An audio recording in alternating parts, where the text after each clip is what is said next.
Magandang araw po sa inyong lahat. Heng Songgun Broadcasting. Ako po si Isil Kim. Ang conversion ng COVID-19 sa Level 4 na nakakahawang sakit at ang pagpapatupad ng Level 2 na mga hakbang, sinimulan ng Heng Song County Public Health Center ang pag-aayos ng operasyon ng screening clinic. Ang Heng Songgun Public Health Center Screening Clinic ay hindi magbubukas sa katapusan ng linggo at mga pampublikong holiday simula September 1 at magbubukas lamang sa mga karaniwang araw mula 9 a.m. hanggang 5 p.m.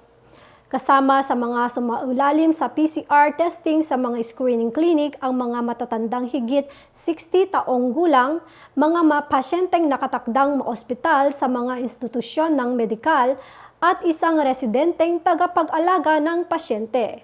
Preemptive testing sa mga pasilidad na vulnerable sa infeksyon at mga pangangailangan ng pagsusuri sa COVID-19. Ayon sa opinyon ng doktor sa institusyon medikal, mga cases at iba pa. Plano ng health center screening clinics na manatiling alerto sa yugto ng krisis sa COVID-19 at patuloy na gumana hanggang sa maging matatag ang sitwasyon ng epidemya at pangunahing tumugon sa mga grupong may mataas na peligro. Plano ng Emergency Response Team na magpatakbo ng 24 na oras na surveillance system.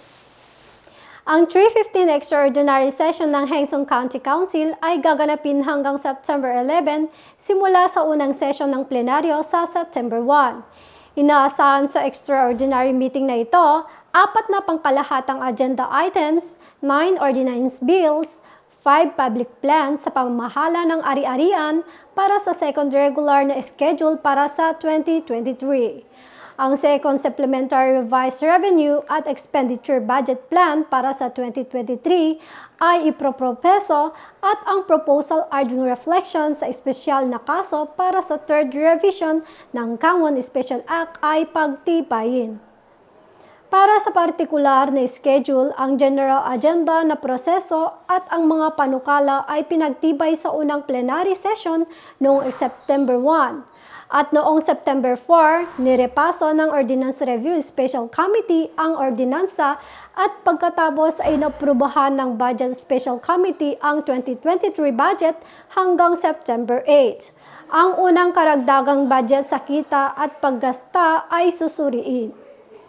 Sa huling araw ng September 11, gaganapin ang ikalawang plenary session upang magulat at magpasya ng mga resulta ng pagsusuri ng bawat espesyal na komite at planong tapusin ang mga session na ito.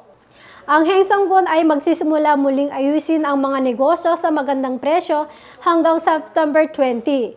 Ang Good Price Business ay isang proyektong idinisenyo upang piliin at suportahan ang mga personal na industriya ng serbisyo tulad ng mga restaurant at barbershop na nag-aambag sa pagpapatatag ng mga local prices na may mababang presyo at magandang serbisyo kahit sa panahong ito ng high prices.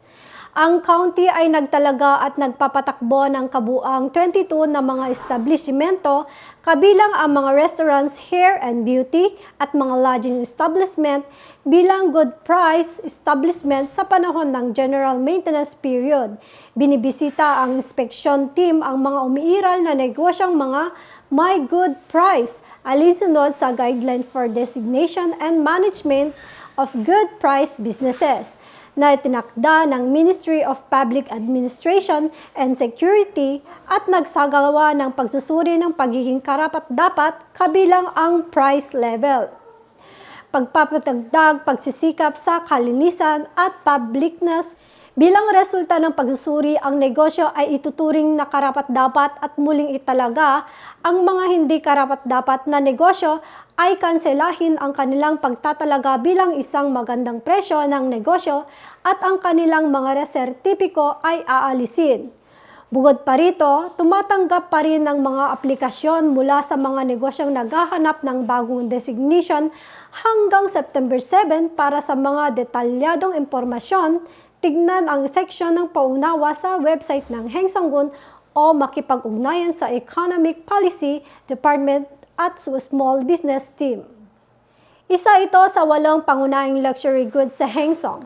The Pride of Hengsong and 10th Hengsong Todok Festival ay gaganapin sa Cheongilmyeon mula September 15 hanggang September 17. Sabi nila may iba't ibang event mula sa Todok digging experiences hanggang sa stamp tours.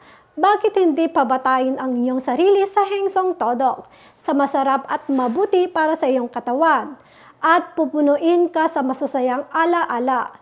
Dito nagtatapos ang mga balita na inihanda sa araw na ito. Maraming salamat po sa inyong panonood.